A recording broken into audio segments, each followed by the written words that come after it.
Hello, everybody. Today we will see the types of pumps and pump operations. So we continue our sessions. Here we are start from the definition of pump. What is pump? Pump means the mechanical device which converts the mechanical energy to fluid energy or hydraulic energy uh, by the means of the rotating impeller. Then we see the types of pumps.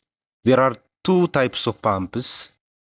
These dynamic pumps and positive displacement pumps.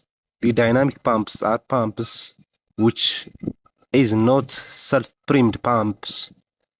What mean the self-prime?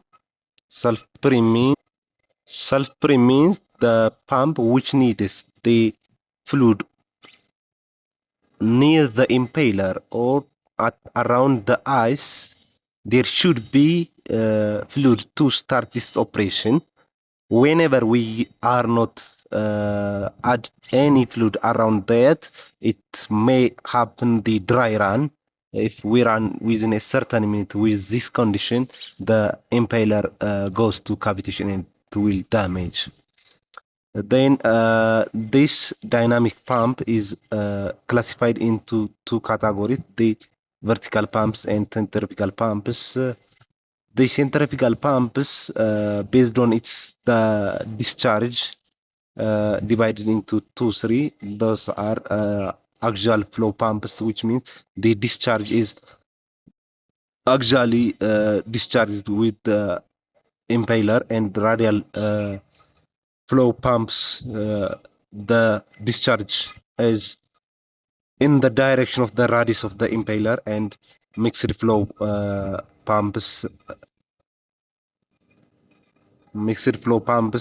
those pumps, sorry,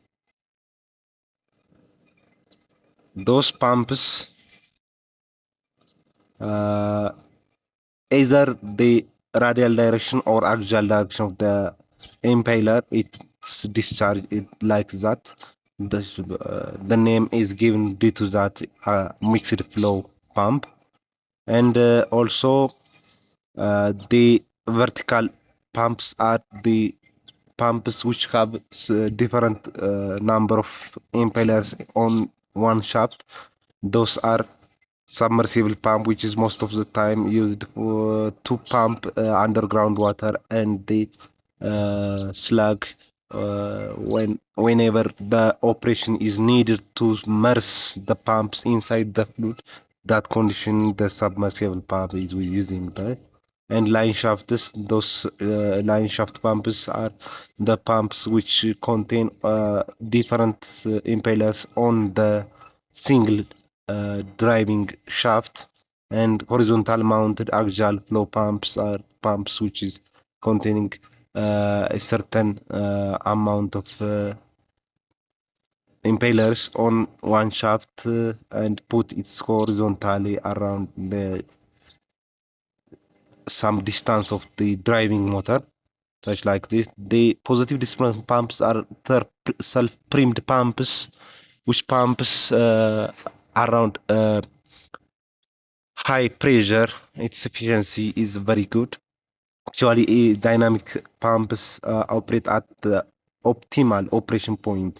That means if the pressure of needs low pressure and low flow rate, low maximum high pressure and high flow rate, its efficiency is very low.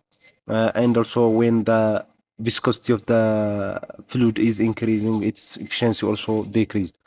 On the case of the positive displacement pump, its efficiency increase as the viscosity increase and the flow and pressure is somewhat increasing, and it can also operate around the low pressure and low flow rate. Those are getting greater advantage than the dynamic pumps. Those positive displacement pumps operated classified into two categories: the reciprocating and the rotating pumps. The based on the motion or the rotation of the pumping system. The reciprocating pumps, those pumps are operating within a fixed volume operation, which is uh, reciprocate when the driving motor is rotated fully, so 300 degree. It's pump reciprocate linear position. Those are divided into two plunger type pumps and diaphragm types pumps, and also the rotary pump types are classified into for the time being into three. There are so many types of rotary pumps, such like long pump, gear pump, screw pump, van type, and so on.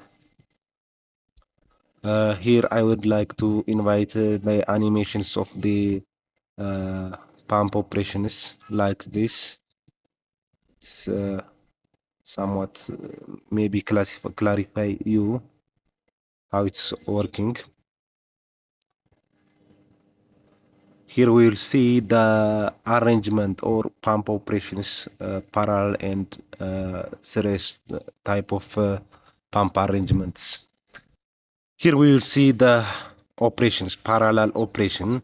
What conditions should be fulfilled to parallelly operate the pump? It should be the same size and same head. The pumps should be like this to operate parallelly. And when we operate parallel or lead the pumps, we get the total flow rate is the sum of each individual connected pumps, and the head of the total output of the system is the same as each individual. That means the head never change during parallel operations.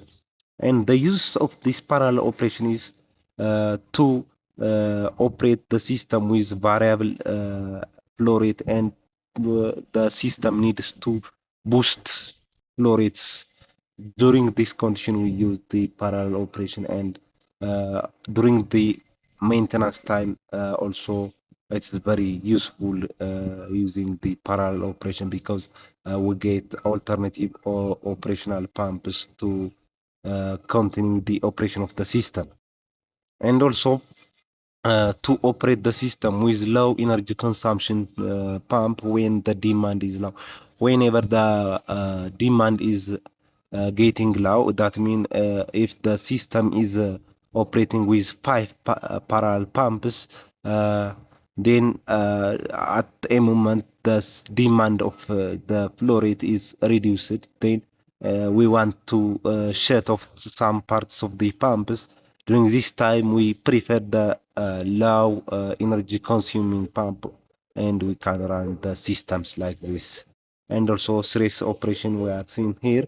The conditions, the flow rate should be the same flow rate. Each pump is connected in series should be have the same flow rate, and the overall the system flow rate is the same as each individual connected pump, and also the head of the system is the sum of each individual connected pumps.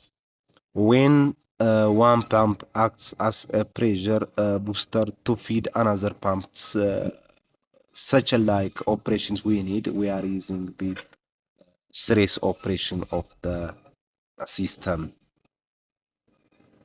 And also the use of the stress operation is here we're saying to increase the dynamic head of the system. It needs high pressure output. To get that pressure output or head, we use the stress operation, and also the useful for high-rise overhead operation conditions. That means if the building is somewhat high, then during this time we use series operations to overcome the demand of the head. Thank you. Here we are finished today. The pump operations, pump arrangements, and types of pumps. Thank you.